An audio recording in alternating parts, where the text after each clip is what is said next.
फिर आर्या खुद को डटाते हुए बोली, आर्या तू भी न कितनी भोली है, वो हमेशा तेरे इस भोलेपन का ही फायदा उठाते हैं। तू ये कैसे भूल कि झगड़ा उन्होंने ही चालू किया था, तूने बस उसका जवाब दिया था और वो पता नहीं इस बात को कहाँ ले गए। लेकिन फिर मासूमियत भरी आवाज में बोली, लेकिन फिर भी तुझे उन्हें इतना कुछ नहीं बोलना चाहिए था, पता नहीं वो कहाँ चले गए हैं। सिया फिर कंधे उचकाते हुए बोली, जाने देना आर्या, तुझे क्या, वैसे भी तूने डिसाइड किया था कि तुझे अब उनसे कोई मतलब नहीं है। तू भूल गई कि उन्होंने तुझे कितना परेशान किया है, उन सब के सामने तो ये कुछ भी नहीं है। भले ही आर्या ये बोल रही थी पर उसे सच में रुद्रम की बहुत फिक्र हो रही थी। ये पहली बार नहीं था जब रुद्रम घर वापस नहीं आया था, पर इस बार बात अलग थी। रुद्रम उससे गुस्सा होकर गया था। यहाँ आर्या रुद्रम को लेकर चिंता में थी तो वही दूसरी तरफ रुद्रम एक के एक पैक लगाए जा रहा था। रुद्रम आर्या से गुस्सा था जिस वजह से वो निखिल के घर चला गया था। पहले तो निखिल रुद्रम को अपने घर देखकर हैरान हो गया, क्योंकि निखिल इस तरह कभी भी उसके घर नहीं आता था, पर उसका भयानक चेहरा देखकर बेचारी की हिम्मत नहीं हुई कि वो उससे कुछ पूछ सके। 2 दिन से रुद्रम निखिल के घर था और अब निखिल को पता चल गया था कि रुद्रम और आर्या के बीच में कुछ है, जिस वजह से निखिल का मूड इतना खराब था। रुद्रम शराब पीते हुए अपनी लड़खड़ती आवाज में बोला, साला सब औरतें एक जैसी होती है, चाहे उन्हें कितना भी प्यार कर लो उन्हें कम ही लगता है। इसलिए निखिल मैं तुझे यही साला दूंगा कि कभी शादी मत करना, वरना तेरी हालात भी मेरी जैसी हो जाएगी। रुद्रम फिर आगे बोला, अरे वो बोलती है कि मैं उसे आज़ाद कर दूं। अरे ऐसे कैसे आज़ाद कर दूं, बीवी है वो, मेरी शादी की है मैंने उससे, वो चाहे न चाहे उसे रहना तो मेरे साथ ही होगा। ये बोलते समय रुद्रम की आवाज़ में उसके लिए एक अलग सा ही दीवानगी नजर आ रही थी। ऐसे ही बड़बड़ते हुए रुद्रम सो गया, उसे पता ही नहीं चला, या ये कहे कि नशे के कारण बेहोश हो चुका था। अगली सुबह आर्या कल भी रुद्रम इंतजार करते करते ही सो गई थी। जब उसकी आंख खुली तो उसने अपने आप को बेड पर अकेला पाया। आज भी उसे अपने शरीर में कोई दर्द महसूस नहीं हो रहा था, ना उसके बगल में कोई था, पूरा कमरा एकदम खाली था। ये देखकर आर्या का मन एक बार फिर उदास हो गया। आर्या समझ गई थी कि उसका पति आज भी घर वापस नहीं लौटा था। आर्या ने एक की गहरी सांस ली और खुद को शांत करते हुए अपने कपड़े लेकर नहाने चली गई। वहीं दूसरी तरफ रुद्रम अभी सो रहा था कि तभी किसी ने उसके ऊपर एक बाल्टी भर के पानी फेंक दिया। इस अचानक हुए हमले से रुद्रम की आंख एकदम से खुल गए। रुद्रम पूरी तरह से भीग चुका था, उसके सिर से पानी टपक रहा था। गुस्से से उसकी आंखें पूरी तरह लाल हो चुकी थी और वो उन्हीं लाल आंखें से निखिल को घूर रहा था, क्योंकि आज तक किसी की हिम्मत नहीं हुई थी कि कोई इस तरह उठाए। अगर अभी उसके सामने निखिल की जगह कोई और होता तो रुद्रम उसे वही जिंदा जमीन में गाड़ देता, पर ये उसका बचपन का दोस्त था जिसे वो चाहकर भी कुछ नहीं कर सकता था। वही रुद्रम की लाल आंखें देखकर निखिल एक पल के लिए डर गए, लेकिन वो अपने डर को काबू करते हुए बोला, ऐसा क्या घूर रहा है, मैं कोई तुझसे डरता वारता नहीं हूँ, समझा। फिर रुद्रम को कपड़े देते हुए बोला, ये रेडी हो जा, फिर तुझे घर भी जाना होगा। 2 दिन हो गए तू घर नहीं गया, भाभी को तेरी चिंता हो रही होगी। रुद्रम ने जैसे ही आर्या का नाम सुना उसकी आंखें सिकोड़ गए। उसे फिर से वही सब बातें याद आ गई जो 2 दिन पहले आर्या ने उससे कही और उसने कसकर अपनी मुट्ठी भींच ली। उसने एक नज़र निखिल को देखा और खुद को शांत किया और अपने कपड़े लेकर वॉशरूम में चला गया। उसने ये जरूरी नहीं समझा कि वो एक बार निखिल को बता दे कि वो आज घर जाएगा या नहीं। निखिल बस रुद्रम को जाता हुआ देखता रह गया। फ्रेश होने के बाद रुद्रम ने एक नज़र अपने फ़ोन की तरफ देखा, पर वहाँ किसी का कोई कॉल नहीं था। ये देखकर वो फिर भड़क गया, लेकिन तभी उसे याद आया कि आर्या के पास तो फ़ोन ही नहीं था। रुद्रम का असिस्टेंट पहले ही उसका हॉल में इंतजार कर रहा था। रुद्रम उसे देखते हुए बोला, अभी के अभी घर जाओ और हाँ, अपने हाथ एक ब्रांड न्यू फ़ोन लेकर भी जाना और उसे अपने मैडम को देते हुए बोलना कि अब वो जो चाहे कर सकती है, जहाँ चाहे जा सकती है, जहाँ काम करना है वो कर सकती है, मगर उसे अपनी मर्यादा में रहना होगा। इतने बोलकर रुद्रम वहां से जाने ही वाला था कि निखिल उसे रोकते हुए बोला, रुद्रम तू आज भी घर नहीं जा रहा है, तुझे पता है तेरी इस तरह घर नहीं जाने से भाभी को तेरी कितनी चिंता हो रही होगी। रुद्रम ने जैसे ही ये सुना उसने मुड़कर निखिल की तरफ देखा, लेकिन कुछ कहा नहीं। रुद्रम को चुप देखकर निखिल हिम्मत करके आगे बोला, देख रुद्रम, मैं जानता हूँ कि तेरा और भाभी का झगड़ा हुआ है, पर पति पत्नी के बीच ये सब होना नॉर्मल बात है, तो मेरी बात मान और तुम घर जा, देखना तुझे देखकर भाभी जरूर खुश हो जाएगी। रुद्रम निखिल को घूरते हुए उससे बिना किसी इमोशन के बोला, तुम्हें बड़ी फिक्र हो रही है मेरी बीबी की, एक बात कान खोल कर सुन ले निखिल कि तुम मेरे दोस्त है, इसका मतलब ये नहीं कि तू कुछ बोल सकता है। मुझे बिल्कुल पसंद नहीं है कि कोई मेरे और आर्या के बीच में दखल दे, इसलिए इससे जितना दूर रहेगा इतना तेरे लिए अच्छा होगा। वो मेरी बीवी है और मुझे अच्छे से पता ही कि मुझे क्या करना है और क्या नहीं, इसलिए तुम जितना जल्दी हो सके इस बात को अपने दिमाग में बैठा ले, समझा, और जितना कहा है उतना कर। इतना बोल रुद्रम अपने कार में बैठ गया और अपने असिस्टेंट के साथ वहां से चला गया। देखते ही देखते रुद्रम की कार निखिल की नजरों से ओझल हो गई। निखिल बस देखता रह गया, फिर अपने जूतों को खोलकर जिस तरफ रुद्रम की कार गई थी उस तरफ फेंकते हुए गुस्से के साथ बोला, बाहर में जाओ तुम रुद्रम, तुम्हें सच में रिश्ते की कोई वैल्यू नहीं है, नहीं पता नहीं आर्या कैसे तुम्हें मिल गई। कार के अंदर रुद्रम अपना सर सीट पर टिकाए बैठा था। इस समय उसकी आंखें बंद थी। वो खुद से बोला, तुम्हें आज़ादी चाहिए ना वाइफी? तो देखो मैं तुम्हें कैसे आज़ाद करता हूँ। अब रहो तुम मेरे बिना उस घर में, शायद तुम्हें मेरा एहसास हो जाए। अग्निहोत्री मेंशन। जब आर्या से और बर्दाश्त नहीं हुए तो वो जानकी काकी के पास चली गई और उनसे बोली, आंटी आपने पता किया कि रुद्रम कहाँ है? 2 दिन हो गए वो घर वापस नहीं आए। ऊपर से वो उस दिन बहुत गुस्से में गए थे, जिस वजह से मुझे अब उनकी टेंशन हो रही है। आंटी ने आर्या की तरफ देखा, जिसके चेहरे पर रुद्रम के लिए फिक्र साफ नजर आ रही थी। आंटी आर्या के सर पर हाथ फेरते हुए बोली, नहीं छोटी मैडम, अभी तक तो मेरी रुद्रम बाबा से नहीं हुई, पर मेरी बात उनकी असिस्टेंट से बात की थी। उन्होंने मुझे बोला कहा है कि वो रुद्रम बाबा को घर ले आएगा। ये सुनकर आर्या का मुरझाया हुआ चेहरा एकदम से चमक उठा। छोटी मैडम ये बताए आपका हाथ कैसा है? अब दर्द तो नहीं हो रहा है? जानकी काकी आर्या के हाथ को देखते हुए बोली। नहीं आंटी, अब उतना दर्द नहीं है, ये अब ठीक हो चुका है। आर्या मुस्कुराते हुए बोली। अच्छी बात है। ऐसे ही काकी ने थोड़ी देर आर्या से बात की, फिर वो अंदर चली गए। ऐसे ही देखते देखते दोपहर हो गई, लेकिन अब तक ना रुद्रम की कोई खबर आई, न ही उसके असिस्टेंट की। अब आर्या को क्या पता, जिस पति की आने की राह वो देख रही थी वो तो मुंह फुलाए हुए बैठा था, और रही बात उसकी असिस्टेंट की तो पता नहीं कहाँ गायब हो गया था। आर्या अभी रुद्रम के बारे में सोच ही रही थी कि तभी दरवाजे की घंटी बजी। इस समय दरवाजे पर कौन होगा? रुद्रम अब आर्या के साथ क्या करेगा? अब आगे क्या होगा रुद्रम और आर्या की जिंदगी में? रुद्रम का असिस्टेंट पहले ही उसका हॉल में इंतजार कर रहा था। रुद्रम उसे देखते हुए बोला, अभी के अभी घर जाओ और हाँ, अपने हाथ एक ब्रांड न्यू फोन लेकर भी जाना, और उसे अपने मैडम को देते हुए बोलना कि अब वो जो चाहे कर सकती है, जहाँ चाहे जा सकती है, जहाँ काम करना है वो कर सकती है, मगर उसे अपनी मर्यादा में रहना होगा। इतने बोलकर रुद्रम वहां से जाने ही वाला था कि निखिल उसे रोकते हुए बोला, रुद्रम तू आज भी घर नहीं जा रहा है? तुझे पता है तेरी इस तरह घर नहीं जाने से भाभी को तेरी कितनी चिंता हो रही होगी। रुद्रम ने जैसे ही ये सुना उसने मुड़कर निखिल की तरफ देखा, लेकिन कुछ कहा नहीं। रुद्रम को चुप देखकर निखिल हिम्मत करके आगे बोला, देख रुद्रम, मैं जानता हूँ कि तेरा और भाभी का झगड़ा हुआ है, पर पति पत्नी के बीच ये सब होना नॉर्मल बात है, तो मेरी बात मान और तुम घर जा। देखना, तुझे देखकर भाभी जरूर खुश हो जाएगी। रुद्रम निखिल को घूरते हुए उससे बिना किसी इमोशन के बोला, तुम्हें बड़ी फिक्र हो रही है मेरी बीबी की? एक बात कान खोल कर सुन ले निखिल कि तुम मेरे दोस्त है, इसका मतलब ये नहीं कि तू कुछ बोल सकता है। मुझे बिल्कुल पसंद नहीं है कि कोई मेरे और आर्या के बीच में दखल दे, इसलिए इससे जितना दूर रहेगा इतना तेरे लिए अच्छा होगा।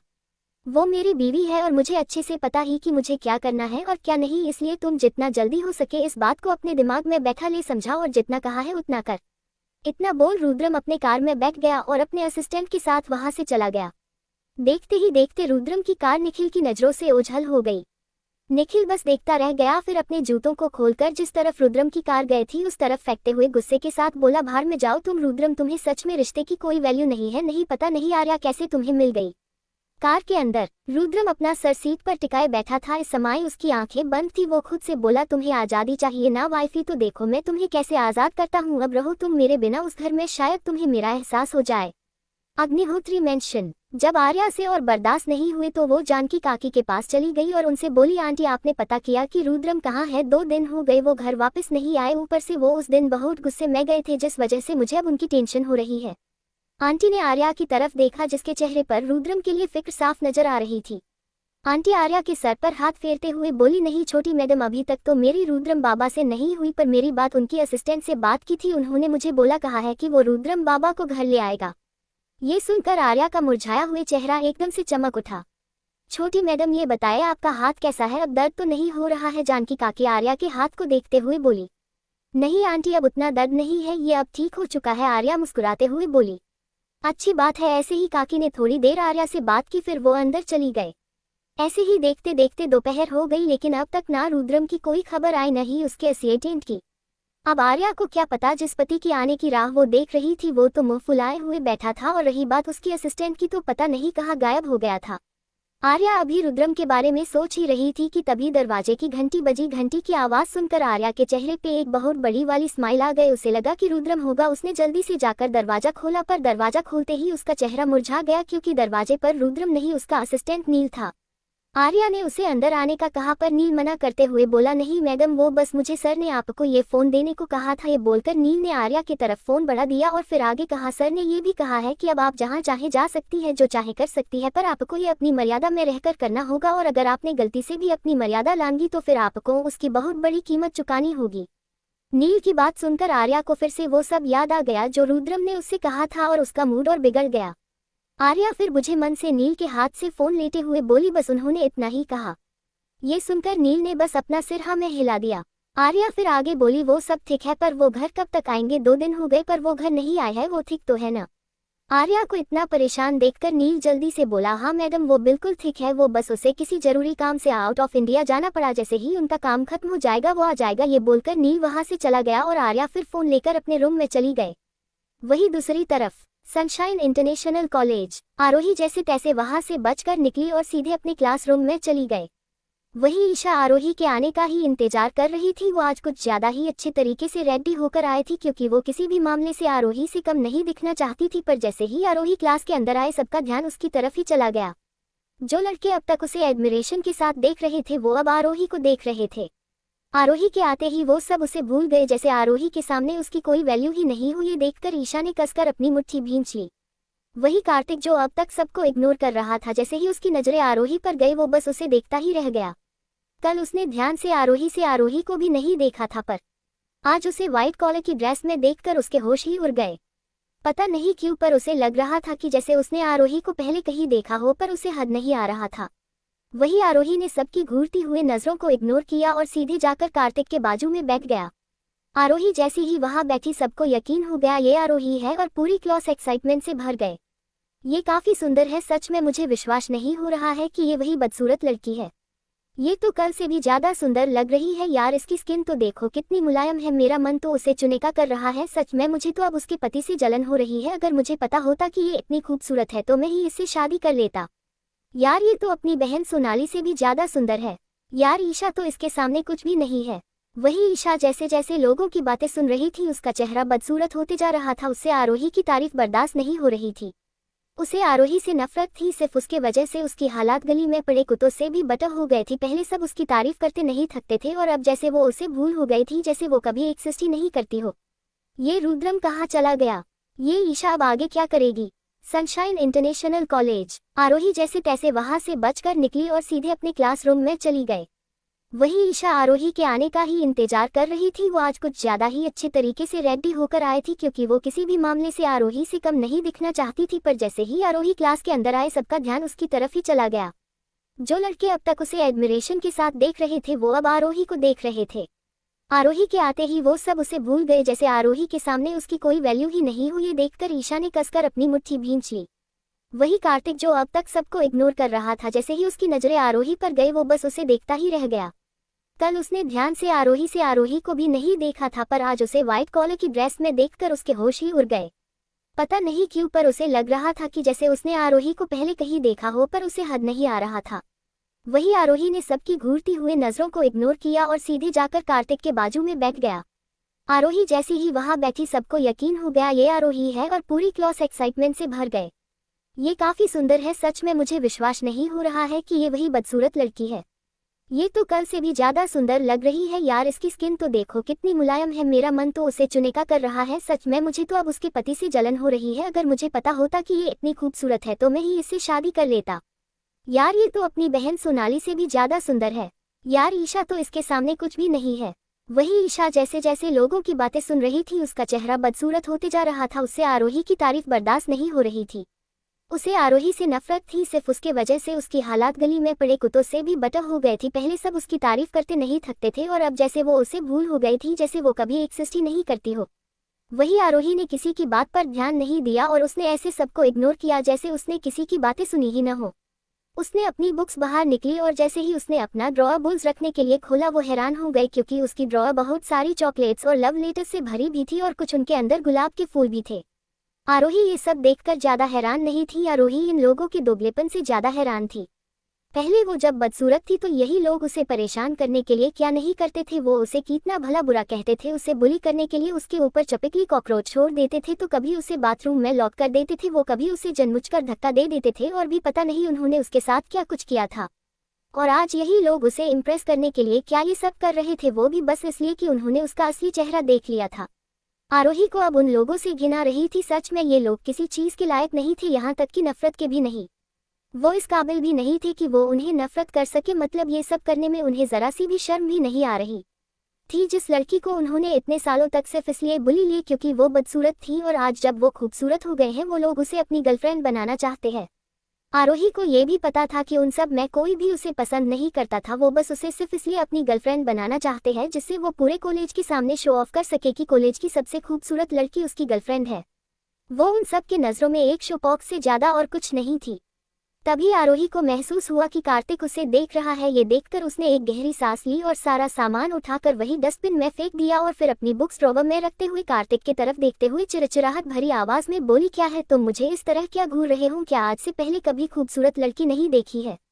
वही आरोही के मुंह से ऐसी बातें सुनकर कार्तिक का मुंह बिगड़ गया। सुंदर, ठीक है वो सुंदर है, पर इतनी भी वो उसे घूरे, और ऊपर से उसका कैरेक्टर इतना भी खराब नहीं था। वो अपनी चाची पर ही लाइन मारे।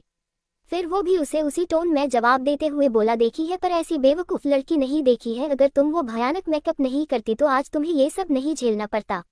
आरोही बोली, जब तक मेरे हब्बी को ये पसंद है मुझे कोई प्रॉब्लम है, अगर उन्हें मेरा ये भयानक चेहरा पसंद है तो पूरी जिंदगी वैसे ही रहने को तैयार हूँ। वही जब कार्तिक ने आरोही के मुंह से दक्ष के लिए हब्बी सुना तो कार्तिक को लगा कि उसके कान से खून निकल आएगा। हब्बी, वो ये इमेजिन भी नहीं कर सकता था जब दक्ष को हब्बी बुलाते तो कैसे लगता होगा। कार्तिक ने फिर उसे इग्नोर किया। ऐसे ही पूरे दिन निकल गया। आरोही के बारे में बातें होती रही। कोई भी उसे देखता तो हैरान हो जाता और उससे कंफर्म करने की कोशिश करता कि क्या वो सच में आरोही है। यहाँ तक कि टीचर्स भी आरोही को देखकर खुद को हैरान होने से नहीं रोक पाए थे। वो भी उससे वही सवाल पूछ रहे थे।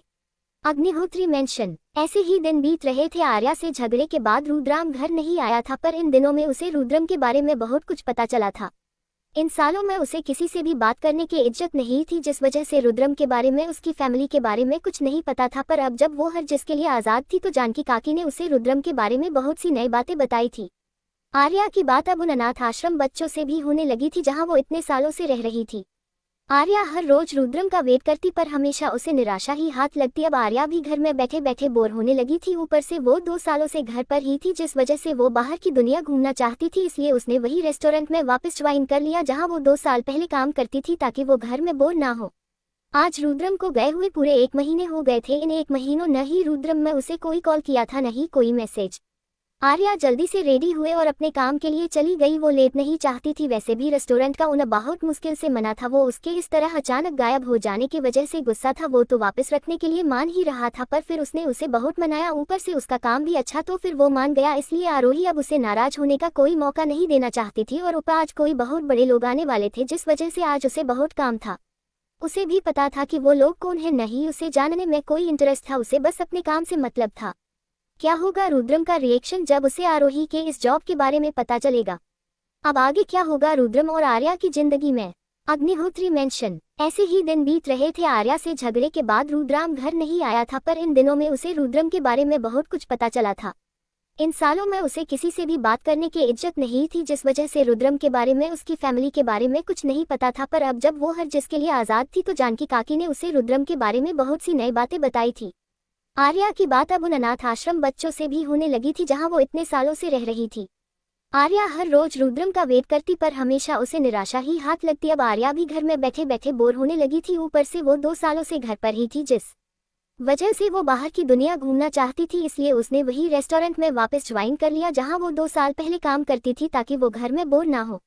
आज रुद्रम को गए हुए पूरे 1 महीने हो गए थे। इन 1 महीनों न ही रुद्रम में उसे कोई कॉल किया था, न ही कोई मैसेज। आर्या जल्दी से रेडी हुए और अपने काम के लिए चली गई। वो लेट नहीं चाहती थी। वैसे भी रेस्टोरेंट का उन्हें बहुत मुश्किल से मना था। वो उसके इस तरह अचानक गायब हो जाने की वजह से गुस्सा था। वो तो वापस रखने के लिए मान ही रहा था, पर फिर उसने उसे बहुत मनाया। ऊपर से उसका काम भी अच्छा, तो फिर वो मान गया। इसलिए आरोही अब उसे नाराज होने का कोई मौका नहीं देना चाहती थी। और ऊपर आज कोई बहुत बड़े लोग आने वाले थे, जिस वजह से आज उसे बहुत काम था। उसे भी पता था कि वो लोग कौन है, नहीं उसे जानने में कोई इंटरेस्ट था। उसे बस अपने काम से मतलब था। रात का समय लगभग 8 बजे। आर्या का काम लगभग फिनिश हो चुका था और वो घर जाने की तैयारी कर ही रही थी कि उसका रेस्टोरेंट का मैनेजर उसके पास आया। मैनेजर को देखकर आर्या बड़े ही रेस्पेक्ट के साथ बोली, जी सर। मैनेजर बोला, आर्या जैसे कि तुम्हें पता है कि एक बहुत बड़े बिजनेसमैन ने हमरे पूरे रेस्टोरेंट को बुक कर किया है और वो आज यहाँ डिनर के लिए आया है, जिस वजह से आज रेस्टोरेंट में कुछ ज़्यादा ही काम है। तो क्या आज तुम ओवर टाइम काम कर सकती हो? लेकिन सर मेरी शिफ्ट खत्म हो गई है, आर्या अपनी कलाई पर बंधी घड़ी को देखते हुए बोली। मैनेजर आर्या को समझते हुए बोला, इसलिए तो मैं तुम्हें कह रहा हूँ कि तुम ओवर टाइम काम कर लो और इसकी तुम्हें मैं डबल पेमेंट भी दूंगा। आर्या रोज शाम को जल्दी घर चली जाती थी, सिर्फ इस उम्मीद से कि आज तो रुद्रम घर आ जाएगा, पर हमेशा उसे निराशा ही हाथ लगती। उसे रुद्रम का इंतजार करते हुए 1 महीने को गए थे, पर रुद्रम अभी तक वापस नहीं आया था, न ही उसका कोई कॉल आया था। उसे तो ये जानने की कोशिश भी नहीं कि वो कैसे है। बस एक बार उसे कॉल करके बस इतना पूछ लेता कि वो कैसे है तो भी वो खुश हो जाती थी, पर नहीं, उस इंसान में के अंदर इतना ईगो की है कि पूछो नहीं। आर्या ने भी सोचा अब घर में बैठकर रुद्रम का इंतजार करने का क्या फायदा, तो होने वाला ही नहीं था, तो क्यों ना यही रुककर कुछ काम कर लिया जाए, इसी बहाने उसे कुछ पैसे भी मिल जाएंगे। आर्या ने फिर मैनेजर को हाँ बोल दिया। ये सुनकर मैनेजर खुश होते हुए बोला, ठीक है अब तुम जाओ, जल्दी से सारे टेबल्स अरेंज कर दो, वो लोग आते ही होंगे। मैनेजर की बात सुनकर आर्या बोली, जी सर। इतना बोल आर्या वहां से चली गई। मैनेजर भी सारे इंतजाम देखने चला गया। थोड़ी देर बाद रजवी, जो उसी रेस्टोरेंट में काम करती थी, वो इन 1 महीने में आर्या की एक अच्छी दोस्त बन गई थी। उसने जब आर्या को सभी भी यहाँ देखा तो उसके पास जाते हुए बोली, ओए तू अभी तक घर क्यों नहीं गई, क्योंकि आर्या रोज इस टाइम पर घर चली जाती थी। आर्या वो टेबल अरेंज करते हुए बोली, वो मैं आज ओवर टाइम कर रही, वो राकेश सर मैनेजर का नाम ने कहा है कि किसी बड़े आदमी ने आज पूरा रेस्टोरेंट बुक किया, ऊपर से आज स्टाफ भी कम है, तो उन्होंने मुझे ओवर टाइम के लिए पूछा तो मैंने हाँ कर दिया। इतना बोलकर आर्या दूसरे टेबल पर चली गई। क्या कोई बड़ा आदमी, क्या वो लोग बहुत अमीर है, उन्होंने तुझे कुछ बताया क्या कि वो लोग कौन है? रजवी आर्या को हिलाते हुए बोली। राजवी के इस तरह हिलने से आर्या को अब चक्कर आने लगे थे, जिस वजह से वो खुद को उसकी पकड़ से छुड़वाने की कोशिश करते हुए बोली, हाँ रजवी ये क्या कर रही है, क्या मैं तुझे सही सलामत पसंद नहीं हूँ कि अंजर पंजर को तोड़ने की पीछे पड़ी है? ओह सॉरी यार, रजवी जल्दी से आर्या को छोड़ते हुए बोली। फिर वो हंसते हुए आगे बोली, वो क्या है, जब भी मैं बड़े लोग के बारे में सुनती हूँ ना तो मेरा एक्साइटमेंट लेवल खुद ब खुद 100 के पार चला जाता है और मेरे नजरों के सामने बस एक ही इंसान का चेहरा दिखने लगता है। काश वो आज यहाँ आ जाए, रजवी हाथ जोड़ते हुए बोली। वही आर्या रजवी की हरकतें देखकर हैरान थी, कोई इंसान किसी के पीछे इतना भी पागल कैसे हो सकता है। आर्या हंसते हुए बोली, अच्छा ऐसा कौन सा बिजनेसमैन है जिसका तुझे इंतजार है? आर्या वही चेयर पर बैठते हुए बोली। आर्या की बात सुनकर रजवी चौंकते हुए बोली, क्या तुझे नहीं पता मेरी दिल की धड़कन, मेरे सपनों का राजकुमार कौन है? हाँ नहीं पता, तूने कभी बत्या होता तब ना पता मुझे पता चलता। आर्या अपनी आंखें रोल करते हुए बोली। अच्छा ठीक है बता रही हूँ। इतना बोल रजवी फिल्मी अंदाज में अपने हाथ को माइक की तरह बनाते हुए उसे अपने मुंह के पास करते हुए बोली। तो आर्या मैडम अपना दिल थाम के बैठिए, क्योंकि आज मैं आपको बताने जा रही हूँ मेरे सपनों के शहजादे का कौन है, मेरे क्या करोड़ों लड़कियों की दिल की धड़कन और मेरा Prince charming one and only Rudram Agnihotri. Arya ने जब रजवी के मुंह से रुद्रम का नाम सुना तो वो पूरी तरह से हो गई, फिर खुद को संभलते हुए बोली, ओह तो तेरे सपनों का शहजादा रुद्रम अग्निहोत्री है। फिर आर्या बोली, पर खैर तेरा ये सपना तो पूरा होने से रहा, क्योंकि तेरे सपनों का राजकुमार मेरा मतलब शहजादा इस शहर में तो है ही नहीं। अच्छा और ये तुझे कैसे पता? रजवी आर्या को अजीब नजरों से देखते हुए बोली। रजवी को इस तरह खुद को देखता देख आर्या को एहसास हुआ कि उसने अभी क्या कहा। फिर वो जल्दी से अपने बात को संभालते हुए बोली, ओह बस मैं तो ऐसे ही बोल रही थी, वैसे भी वो इतने बड़े बिजनेसमैन हैं, मुझे उनके बारे में कैसे पता चलेगा? रजवी को कुछ अजीब तो लग रहा था, पर फिर उसने इस बात पर ज्यादा ध्यान नहीं दिया। वैसे भी उसे आर्या की बात सही लगी, मतलब कहा आर्या रेस्टोरेंट की एक छोटी सी स्टाफ और कहा रुद्रम अग्निहोत्री, उसे कैसे रुद्रम के बारे में कुछ पता होगा? रजवी, ओ फिर वैसे मैं तुझे बता दूं कि रुद्रम इसी शहर में है। सिया अपने आंख रोल करते हुए बोली, और ये बात तुझे कैसे पता? पता कैसे नहीं होगा, मेरा एक कजन रुद्रम की कंपनी में काम करता है, तो बस उसी से खबर मिलती रहती है मुझे। रजवी अपने कॉलर को उठाते हुए बड़े ही गर्व के साथ बोली, ऐसे जैसे वो सब जानती हो। रजवी की बात सुनकर आर्या को तो जैसे सदमा ही लग गया। वो अपने सर हाथ रख बोली, मतलब वो यहीं पर है बाहर, काम तो बस बहाना था, उन्हें मुझसे दूर रहना था। ये उन्होंने ठीक नहीं किया, मैं बता रही हूँ, अगर वो आज घर वापस नहीं आए ना तो मैं उन्हें घुसने नहीं दूंगी। आर्या ने गुस्से में खुद से कहा, फिर रोनी सी सूरत बनाकर खुद से बोली, पर मुझे उनकी इतनी चिंता क्यों रही हूँ? उन्हें मुझसे अलग रहना है तो फिर मुझे इतना बुरा क्यों लग रहा है? भगवान जी मुझे समझ में नहीं आ रहा है कि मैं अपनी फूटी क्यों है। मैंने तो कभी किसी का बुरा नहीं चाहा, तो फिर मेरे साथ ऐसा क्यों हो रहा है? पहले पैदा होते ही आपने मुझसे मेरा परिसर छीन लिया और अब पति भी ऐसा दिया है जिसे मेरी बिल्कुल भी फिक्र नहीं है। ओया क्या खुद से बड़बड़ाए जा रही है? रजवी जो कब से आर्या को खुद से बातें करते देख रही थी, वो उसे होश में लाते हुए बोली। रजवी के इस तरह करने से आर्या अपने होश में आते हुए बोली, हाँ कुछ नहीं, वो बस मैं कुछ सोच रही थी। रजवी अभी कुछ बोलने ही वाली थी कि तभी मैनेजर ने उसे अपने पास बुला लिया। आवाज सुनकर रजवी आर्या से बोली, तू रुक, मैं जरा देख कर आओ ये हैंडसम मुझे क्यों बुला रहा है। इतना बोल रजवी ईशा को आंख मारते हुए वहां से चली गई। रजवी को इस तरह देखकर आर्या के चेहरे पे एक स्माइल आ गए। कौन है वो बिजनेसमैन जिसने पूरा रेस्टोरेंट बुक किया है? और क्या सच में रुद्रम ऐसी शहर में है? अब आगे क्या होगा रुद्रम और आर्या की जिंदगी में? राजवी के इस तरह हिलने से आर्या को अब चक्कर आने लगे थे, जिस वजह से वो खुद को उसकी पकड़ से छुड़वाने की कोशिश करते हुए बोली, हाँ रजवी ये क्या कर रही है, क्या मैं तुझे सही सलामत पसंद नहीं हूँ कि अंजर पंजर को तोड़ने की पीछे पड़ी है।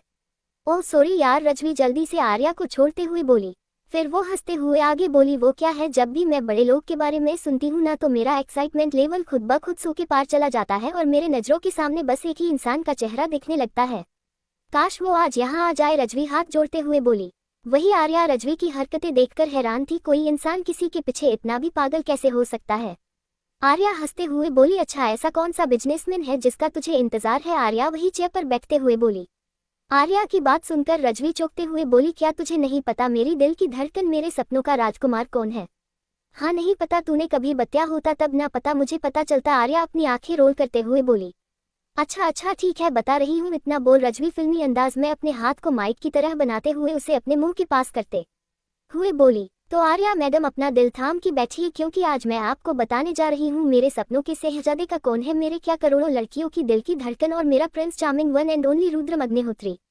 आर्या ने जब रजवी के मुंह से रुद्रम का नाम सुना तो वो पूरी तरह से हो गई, फिर खुद को संभलते हुए बोली, ओह तो तेरे सपनों का शहजादा रुद्रम अग्निहोत्री है।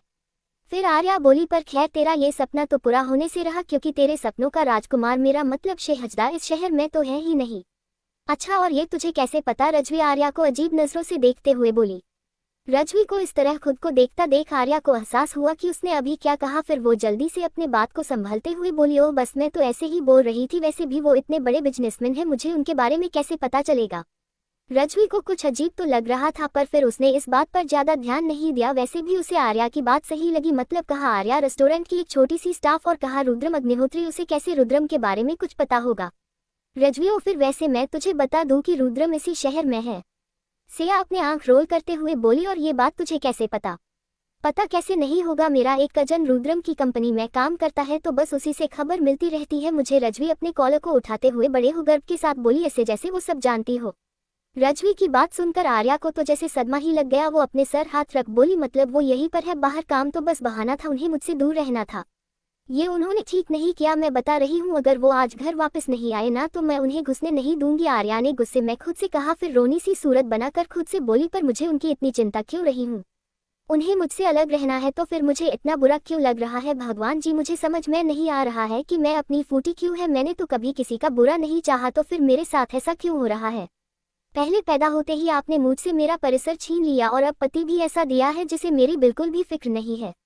ओया क्या खुद से बड़बड़ाए जा रही है। रजवी जो कब से आर्या को खुद से बातें करते देख रही थी वो उसे होश में लाते हुए बोली। रजवी के इस तरह करने से आर्या अपने होश में आते हुए बोली, हाँ कुछ नहीं, वो बस मैं कुछ सोच रही थी। रजवी अभी कुछ बोलने ही वाली थी कि तभी मैनेजर ने उसे अपने पास बुला लिया। आवाज सुनकर रजवी आर्या से बोली, तू रुक, मैं जरा देख कर आओ ये हैंडसम मुझे क्यों बुला रहा है। इतना बोल रजवी ईशा को आंख मारते हुए वहां से चली गई। रजवी को इस तरह देखकर आर्या के चेहरे पे एक स्माइल आ गए। सिंघानिया मेंशन। आरोही आराम से सो रही थी कि तभी उसे कुछ आवाजें सुनाई दी और उसकी नींद खुल गई। आरोही ने घड़ी की तरफ देखा, रात के 4 बज रहे थे। उसने अपने बाजू में देखा, दक्ष अभी तक वापस नहीं था। ये देखकर आरोही घबरा गई। आरोही दक्ष को बिना बताए घर वापस आ गई थी क्योंकि वो दक्ष के सरप्राइज देना चाहती थी। ऊपर से उसे कॉलेज के इंसिडेंट्स के बारे में दक्ष को बताना था। आरोही अभी ये सोच ही रही थी कि तभी उसे फिर से आवाज सुनाई दी। वो आवाज बहुत ही डरवानी थी, ऐसा लग रहा था कि किसी को खूब मारा जा रहा हो। वो आवाज इतनी दर्द भरी थी कि आरोही एक पल के लिए कौंप गए। आरोही जल्दी से उठी और बेडरूम के बाहर चली। जैसे ही वो सीढ़ियों के पास पहुंची उसके कदम अपने आप ही रुक गए। अपने आमने सामने का नजारा देखकर उसकी आंखें खौफ से बड़ी हो गई। आरोही भूत की तरह एक जगह पर खड़ी थी। उसने नीचे देखा, हर जगह सिर्फ खून और खून पैसा फैला हुआ था। तभी उसकी नजर दक्ष पर गई। वो किसी राजा की तरह सोफे पर बैठा था। उसने रात के नॉर्मल कपड़े पहन रखे थे, पर फिर भी वो उतना ही डरावना लग रहा था। उसके पीछे उसका असिस्टेंट वंश खड़ा था और उसी के बाजू में दक्ष का लेफ्ट हैंड शेरा। इस जन्म में आरोही ने उसे पहली बार देखा था। आरोही को पता था कि वो उसे बिल्कुल भी पसंद नहीं करता था, क्योंकि उसके हिसाब से वो दक्ष के लायक नहीं थी। वही दक्ष के ठीक बाजू में एक टाइगर लेटा हुआ था। वो टाइगर कोई ऐसा वैसे टाइगर नहीं था। उसके फर सफेद रंग के थे जो बहुत ही कम पाए जाते थे। उसे देखकर लग रहा था कि वो सो रहा है, पर आरोही बता सकती थी कि वो बस दक्ष के ऑर्डर का इंतजार कर रहा था कि दक्ष उसे कुछ कहे और वो आदमी जो खून से लथपथ जमीन पर पड़ा था उसका काम तमाम कर दे। वो आदमी के पूरे शरीर से पानी की तरह खून बह रहा था। उसके पूरे शरीर में चोटों के निशान थे। कुछ निशान तो इतने भयानक थे कि उसके अंदर की हड्डियां तक नजर आ रहा था। वो आदमी बार बार दक्ष से अपनी जान की भीख मांग कर रहा था। वो सीन इतना भयानक था कि किसी भी रूह कौंप गई, पर फिर भी वहाँ किसी को कोई फर्क नहीं पड़ रहा था, जैसे ये इनका रोज का काम हो। किसी के चेहरे पे कोई एक्सप्रेशन नहीं थे। एक लड़का बिना रुके उस आदमी को मार रहा था और वो आदमी उससे दया की भीख मांग रहा था, उसे छोड़ने को बोल रहा था, पर फिर भी वो आदमी बिना रुके उस पे कोड़े बरसाए जा रहा था। मिस्टर सिंघनिया, प्लीज मुझे माफ कर दीजिए, मैं सच में आगे से ऐसा कुछ नहीं करूंगा, बस इस बार मुझे छोड़ दीजिए। आरोही से जब और बर्दाश्त नहीं हुआ तो उसने कसकर अपनी आंखें बंद कर ली। वही वो आदमी बिना रुके बस चिल्लाए ही जा रहा था और रहम की भीख मांग रहा था। वही दक्ष, जिसे शिंती पसंद थी, उसे अब ये बात बिल्कुल पसंद नहीं आ रही। उसके चेहरे पे इरिटेशन साफ नजर आ रहा था, पर उसने कुछ नहीं कहा। लेकिन तभी एक जोरदार चीख सुनाई दी और हॉल में एकदम से शांता छा गई, क्योंकि टाइगर ने एक झटके से साथ उस आदमी का काम तमाम कर दिया था। टाइगर ने दक्ष के चेहरे की इरिटेशन देख ली थी, जिस वजह से उसने दक्ष के परमिशन के बिना उसका काम तमाम कर दिया, क्योंकि जो चीज उसके मालिक को पसंद नहीं वो उसे नहीं पसंद। वही आरोही ने जब ये सीन देखा तो वो उससे और बर्दाश्त नहीं कर पाए और उसके मुंह से एक चीख निकल गई। सच में ये बहुत ही भयानक था। उसे पता था कि दक्ष खतरनाक है, पर वो इतना खतरनाक और बेरहम होगा आरोही ने कभी नहीं सोचा था। मतलब उसने कितनी बेरहमी से उस आदमी को मार दिया, फिर भी उसके चेहरे पे कोई इमोशन नहीं थे। आवाज सुनकर सबने उस तरफ देखा और आरोही को वहां देखकर सब हैरान हुए। किसी को उम्मीद नहीं थी आरोही इस समय घर पर होगी, क्योंकि आरोही ज्यादातर हॉस्टल में ही रुकती थी। क्या उसे इस समय हॉस्टल में नहीं होना चाहिए था? तो फिर वो यहाँ क्या कर रही है? वंश का पूरा चेहरा डर से भरा हुआ था। वही जब शेरा ने आरोही की तरफ देखा, जिसका चेहरा डर से पूरा पीला पड़ गया था, उसकी आंखें नफरत से भर गए। वही जब दक्ष की नजर आरोही पर गई तो उसकी आंखें एकदम से काली हो गई, उसका पास का ऑरा एकदम से भयानक हो गया। इस समय तो मौत के देवते से कम नहीं लग रहा था। वही वंश दक्ष का ये रूप देखकर बुरी तरह डर गया। उसने कभी नहीं सोचा था कि आरोही इस समय घर पर होगी। ऊपर से उससे बुरी बात ये थी कि उसने वो देख लिया था जिसे उसे नहीं देखना चाहिए था। वंश को अच्छे से पता था कि दक्ष आरोही को अपना ये डेविल साइड कभी नहीं दिखना चाहता था। वो नहीं चाहता था कि आरोही उससे डरे, जिस वजह से वो आरोही को सामने जितना हो सके उतना खुद को नॉर्मल रखता था। वही आरोही ने एक गहरी सांस ली और खुद को नॉर्मल किया। उसे पता था कि उसे जल्द से जल्द कुछ करना होगा, वरना सब कुछ तबाह हो जाएगा। भले ही उसे अभी भी डर लग रहा था, फिर भी वो हिम्मत करके दक्ष के पास गए और उसके गोद में बांटते हुए बोला, बड़े ही नॉर्मल अंदाज में बोली, हब्बी मैंने आपको बहुत मिस किया, आपने आने में इतनी देर क्यों कर दी? मैं कब से आपका इंतजार कर रही थी। वही आरोही का रिएक्शन देखकर वंश पूरी तरह से हल्का बक्का हो गया। मतलब आरोही ऐसे रिएक्ट कर रही थी कि जैसे उसने कुछ देखा ही न हो। क्या उसे इस समय डरना नहीं चाहिए था? वही शेरा की आंखें भी छोटी हो गई, वो अजीब तरह से आरोही को देख रहा था। वही आरोही का पूरा फोकस अभी दक्ष पर था, क्योंकि उसे पता था कि पहले शैतान को शांत करना बहुत जरूरी थी। दक्ष उसे इंटेंस नजरों से घूर रहा, जैसे वो उसके अंदर तक झांक सकता हो। थोड़ी देर ऐसे ही घूरने के बाद दक्ष आरोही के कैप्टे हाथों को देखते हुए बोला, क्या तुम्हें डर लग रहा है वाइफी?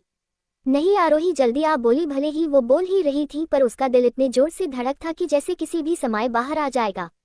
आरोही को याद था कि दक्ष को उसके चेहरे पे डर बिल्कुल भी पसंद नहीं था। पिछली जिंदगी में जब भी वो दक्ष से डरती थी तो दक्ष का गुस्सा और भड़क जाता था, जिस वजह से वो जितना हो सके खुद को शांत रखने की कोशिश कर रही थी, क्योंकि वो किसी भी तरह से दक्ष को नाराज नहीं करना चाहती थी। आरोही दक्ष को शांत करने के लिए क्या करेगी? दक्ष ने उस आदमी को क्यों मारा? वो आदमी कौन था? सिंघनिया मेंशन। आरोही आराम से सो रही थी कि तभी उसे कुछ आवाजें सुनाई दी और उसकी नींद खुल गई। आरोही ने घड़ी की तरफ देखा, रात के 4 बज रहे थे। उसने अपने बाजू में देखा, दक्ष अभी तक वापस नहीं था। ये देखकर आरोही घबरा गई। आरोही दक्ष को बिना बताए घर वापस आ गई थी, क्योंकि वो दक्ष की सरप्राइज देना चाहती थी। ऊपर से उसे कॉलेज के इंसिडेंट्स के बारे में दक्ष को बताना था। आरोही अभी ये सोच ही रही थी कि तभी उसे फिर से आवाज सुनाई दी। वो आवाज बहुत ही डरवानी थी, ऐसा लग रहा था कि किसी को खूब मारा जा रहा हो। वो आवाज इतनी दर्द भरी थी कि आरोही एक पल के लिए कौंप गए। आरोही जल्दी से उठी और बेडरूम के बाहर चली। जैसे ही वो सीढ़ियों के पास पहुंची, उसके कदम अपने आप ही रुक गए। अपने आमने सामने का नजारा देखकर उसकी आंखें खौफ से बड़ी हो गई। आरोही भूत की तरह एक जगह पर खड़ी थी। उसने नीचे देखा, हर जगह सिर्फ खून और खून पैसा फैला हुआ था। तभी उसकी नजर दक्ष पर गई। वो किसी राजा की तरह सोफे पर बैठा था। उसने रात के नॉर्मल कपड़े पहन रखे थे, पर फिर भी वो उतना ही डरावना लग रहा था। उसके पीछे उसका असिस्टेंट वंश खड़ा था और उसी के बाजू में दक्ष का लेफ्ट हैंड शेरा। इस जन्म में आरोही ने उसे पहली बार देखा था। आरोही को पता था कि वो उसे बिल्कुल भी पसंद नहीं करता था, क्योंकि उसके हिसाब से वो दक्ष के लायक नहीं थी। वही दक्ष के ठीक बाजू में एक टाइगर लेटा हुआ था। वो टाइगर कोई ऐसा वैसे टाइगर नहीं था। उसके फर सफेद रंग के थे, जो बहुत ही कम पाए जाते थे। उसे देखकर लग रहा था कि वो सो रहा है, पर आरोही बता सकती थी कि वो बस दक्ष के ऑर्डर का इंतजार कर रहा था कि दक्ष उसे कुछ कहे और वो आदमी जो खून से लथपथ जमीन पर पड़ा था उसका काम तमाम कर दे। वो आदमी के पूरे शरीर से पानी की तरह खून बह रहा था। उसके पूरे शरीर में चोटों के निशान थे। कुछ निशान तो इतने भयानक थे कि उसके अंदर की हड्डियां तक नजर आ रहा था। वो आदमी बार बार दक्ष से अपनी जान की भीख मांग कर रहा था। वो सीन इतना भयानक था कि किसी भी रूह कौंप गए, पर फिर भी वहां किसी को कोई फर्क नहीं पड़ रहा था, जैसे ये इनका रोज का काम हो। किसी के चेहरे पे कोई एक्सप्रेशन नहीं थे। एक लड़का बिना रुके उस आदमी को मार रहा था और वो आदमी उससे दया की भीख मांग रहा था, उसे छोड़ने को बोल रहा था, पर फिर भी वो आदमी बिना रुके उस पे कोड़े बरसाए जा रहा था। मिस्टर सिंघनिया, प्लीज मुझे माफ कर दीजिए, मैं सच में आगे से ऐसा कुछ नहीं करूंगा, बस इस बार मुझे छोड़ दीजिए। आरोही से जब और बर्दाश्त नहीं हुआ तो उसने कसकर अपनी आंखें बंद कर ली। वही वो आदमी बिना रुके बस चिल्लाए ही जा रहा था और रहम की भीख मांग रहा था। वही दक्ष, जिसे शिंती पसंद थी, उसे अब ये बात बिल्कुल पसंद नहीं आ रही। उसके चेहरे पे इरिटेशन साफ नजर आ रहा था, पर उसने कुछ नहीं कहा। लेकिन तभी एक जोरदार चीख सुनाई दी और हॉल में एकदम से शांता छा गई, क्योंकि टाइगर ने एक झटके से साथ उस आदमी का काम तमाम कर दिया था। टाइगर ने दक्ष के चेहरे की इरिटेशन देख ली थी, जिस वजह से उसने दक्ष के परमिशन के बिना उसका काम तमाम कर दिया, क्योंकि जो चीज उसके मालिक को पसंद नहीं वो उसे नहीं पसंद। वही आरोही ने जब ये सीन देखा तो वो उससे और बर्दाश्त नहीं कर पाए और उसके मुंह से एक चीख निकल गई। सच में ये बहुत ही भयानक था। उसे पता था कि दक्ष खतरनाक है, पर वो इतना खतरनाक और बेरहम होगा आरोही ने कभी नहीं सोचा था। मतलब उसने कितनी बेरहमी से उस आदमी को मार दिया, फिर भी उसके चेहरे पे कोई इमोशन नहीं थे। आवाज सुनकर सबने उस तरफ देखा और आरोही को वहां देखकर सब हैरान हुए। किसी को उम्मीद नहीं थी आरोही इस समय घर पर होगी, क्योंकि आरोही ज्यादातर हॉस्टल में ही रुकती थी। क्या उसे इस समय हॉस्टल में नहीं होना चाहिए था? तो फिर वो यहाँ क्या कर रही है? वंश का पूरा चेहरा डर से भरा हुआ था। वही जब शेरा ने आरोही की तरफ देखा, जिसका चेहरा डर से पूरा पीला पड़ गया था, उसकी आंखें नफरत से भर गए। वही जब दक्ष की नजर आरोही पर गई तो उसकी आंखें एकदम से काली हो गई। उसका पास का ऑरा एकदम से भयानक हो गया। इस समय तो मौत के देवते से कम नहीं लग रहा था। वही वंश दक्ष का ये रूप देखकर बुरी तरह डर गया। उसने कभी नहीं सोचा था कि आरोही इस समय घर पर होगी। ऊपर से उससे बुरी बात ये थी कि उसने वो देख लिया था जिसे उसे नहीं देखना चाहिए था। वंश को अच्छे से पता था कि दक्ष आरोही को अपना ये डेविल साइड कभी नहीं दिखना चाहता था। वो नहीं चाहता था कि आरोही उससे डरे, जिस वजह से वो आरोही को सामने जितना हो सके उतना खुद को नॉर्मल रखता था। वही आरोही ने एक गहरी सांस ली और खुद को नॉर्मल किया। उसे पता था कि उसे जल्द से जल्द कुछ करना होगा, वरना सब कुछ तबाह हो जाएगा।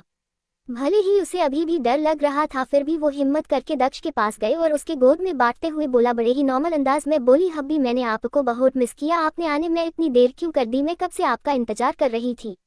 वही आरोही का रिएक्शन देखकर वंश पूरी तरह से हल्का बक्का हो गया। मतलब आरोही ऐसे रिएक्ट कर रही थी कि जैसे उसने कुछ देखा ही न हो। क्या उसे इस समय डरना नहीं चाहिए था? वही शेरा की आंखें भी छोटी हो गई। वो अजीब तरह से आरोही को देख रहा था।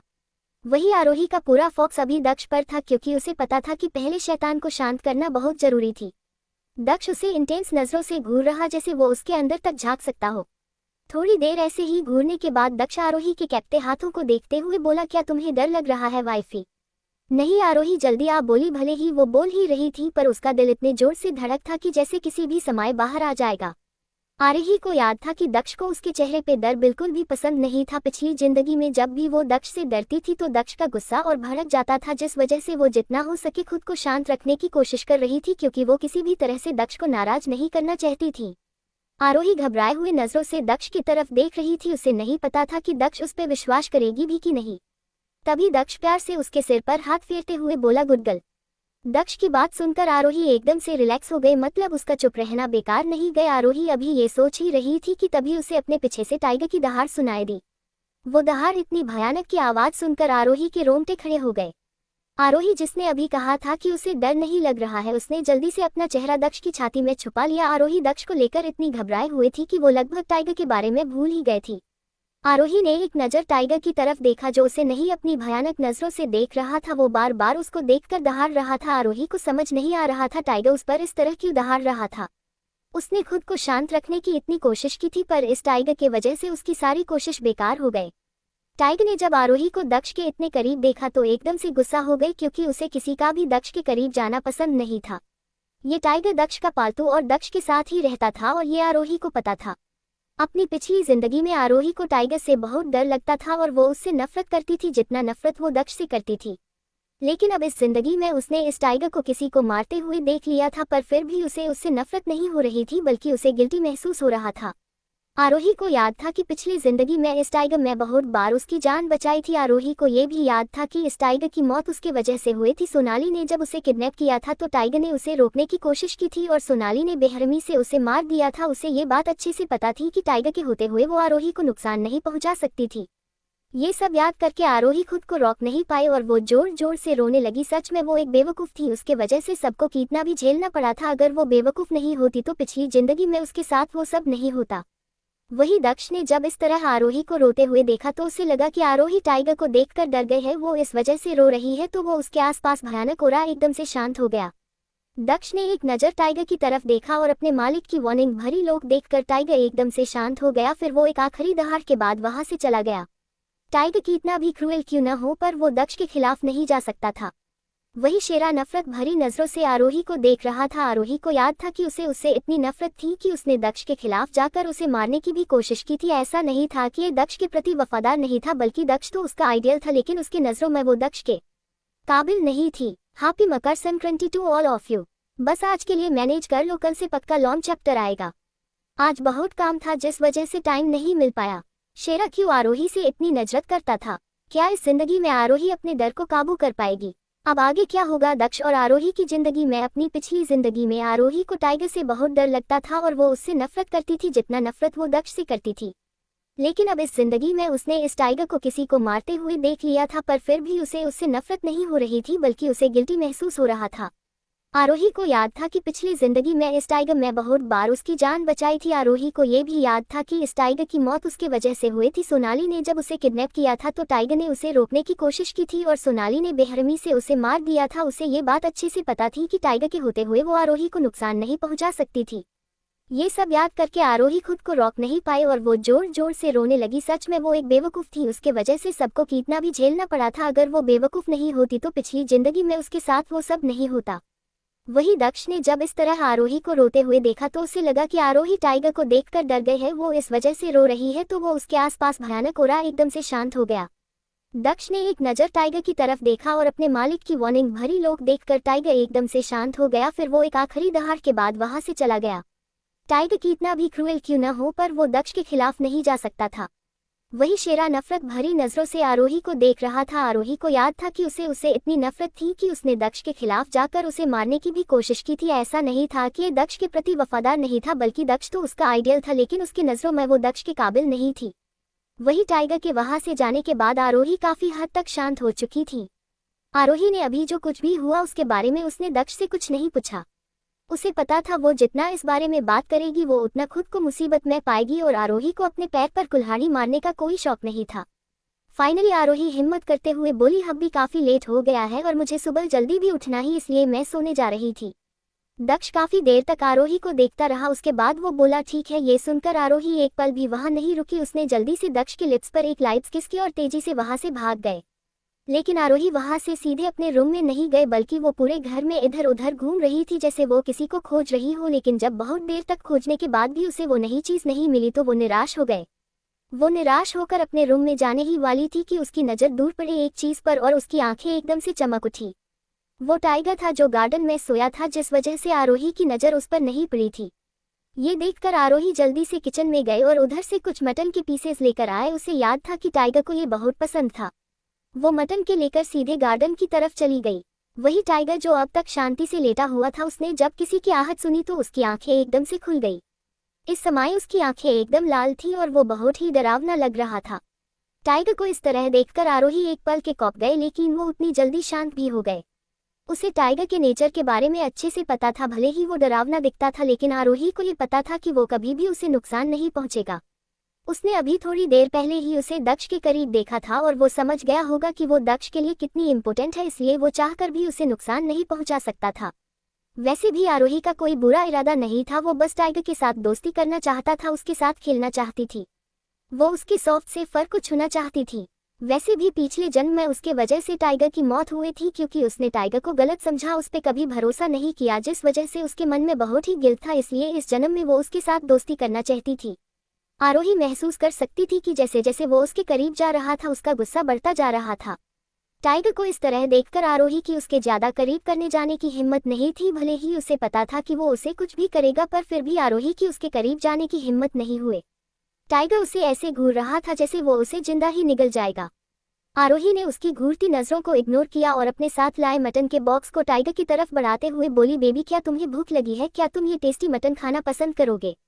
बेबी। आरोही को ये मोटा ताज़ा खतरनाक सा टाइगर किस एंगल से बेबी नजर आ रहा था। अगर किसी ने आरोही को टाइगर को बेबी कहते सुन लिया होता तो वो शायद वही शौक से बेहोश हो जाता। इस टाइगर ने जाने कितने लोगों की जान ली होगी और आरोही इसे बेबी कह रही थी सीरियसली।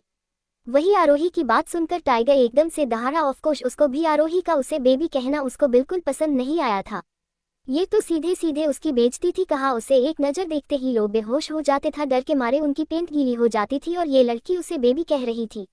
वही अचानक से इस तरह टाइगर को गुस्सा देखकर आरोही को समझ ही नहीं आया। उसे लगा कि टाइगर को उसका मटन लाना पसंद नहीं आया। ये सोचकर वो उदास हो गई। क्या हुआ बेबी, तुम्हें मटन नहीं खाना है? कोई बात नहीं, तुम क्या खाना है मुझे बताओ, मम्मा वो तुम्हारे लिए ले आएगी, आरोही प्यार से बोली। वही आरोही को मुंह से फिर से अपने लिए बेबी सुनकर टाइगर फिर से दहाड़ा। इस बार की दहाड़ इतनी भयानक थी कि धरती भी कौंप गए। वही आरोही को पता था कि वो उसे नुकसान नहीं पहुंचेगा, फिर भी टाइगर को इतने गुस्से में देखकर वो खुद को कांपने से नहीं रोक पाए। आरोही सच में काफी डर गई थी। एक पल के लिए उसका दिल धड़कना ही बंद हो गई, पर आरोही हार नहीं मानना चाहती थी, इसलिए वो चल कर आगे आए। वो जैसे जैसे उसके करीब बढ़ रही थी टाइगर की आंखें जानलेवा होते जा रहा था। आरोही जब उसके बस उसके एक की दूरी पर थी कि तभी फिर से पूरे गार्डन में टाइगर की रूह कपा देने वाले आवाज सुनाई दी। आरोही खुद को और रोक नहीं पाए और वो वही जमीन पर बैठ गए और रोने लगी, ये सोचकर कि टाइगर उसे पसंद नहीं करता है। वही दूसरी तरफ होटल के बाहर 3-4 लिमिटेड एडिशन कार आकर रुकी। उसमें से सबसे पहले रुद्रम बाहर आया और सीधे अंदर चला गया। उसके पीछे पीछे उसके साथ आए हुए लोग भी अंदर चले गए। रुद्रम की कंपनी को एक बहुत बड़ा प्रोजेक्ट मिला था जिसके लिए वो काफी महीने से मेहनत कर रहे थे। वो उसी की सक्सेस सेलिब्रेट करने के लिए यहाँ डिनर पर आए थे।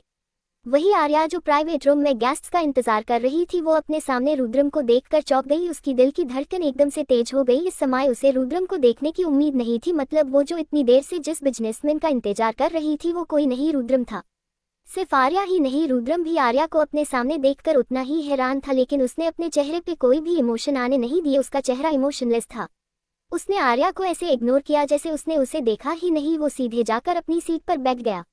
रजवी जो आर्या के बगल में खड़ी गेस्ट का आने का इंतजार कर रही थी, उसकी नज़र जैसे ही अपने सामने रुद्रम पर पड़ी उसकी आंखें एकदम से बड़ी हो गई। वो बार बार अपनी पलक झपका रही थी जैसे वो कंफर्म करने की कोशिश रही हो ये कोई सपना तो नहीं। मतलब उसके सामने सच में रुद्रम अग्निहोत्री था, लाखों करोड़ों दिलों की धड़कन, most handsome bachelor of India और नंबर 1 बिजनेस टाइकून्स। पर रजवी को ये नहीं पता था कि जिसे वो बैचलर समझ रही थी उसकी शादी 2 साल पहले उसकी ही बाजू में खड़ी लड़की से हो चुकी थी। वही रजवी को जब यकीन हो गया कि ये कोई सपना नहीं है तो उसकी खुशी का कोई ठिकाना नहीं था। वैसे भी जब आप किसी को बहुत पसंद करते हो और वो अचानक से आपके सामने आ जाए तो उसे समझ नहीं आता है कि कैसे रिएक्ट करे। इस समय रजवी की भी वही हालात थी। वो इस समय इतनी खुश थी कि उसे समझ नहीं आ रहा था वो कैसे रिएक्ट करे। रजवी आर्या के हाथ को जोर से हिलाते हुए बोली, ओ माय गॉड आर्या, मुझे तो यकीन नहीं हो रहा है कि मेरे सपनों का शहजादा मेरे आंखों के सामने है। अगर मैं आज भगवान से कुछ और भी मांगती तो वो पूरी हो जाती।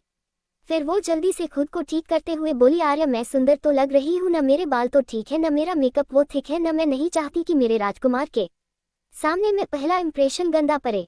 वही आरोही अजीब नज़ारे से रजवी को देख रही थी। उसे समझ नहीं आ रहा था कि रुद्रम में ऐसा क्या है जिसे देखकर रजवी इतनी एक्साइटेड हो रही थी।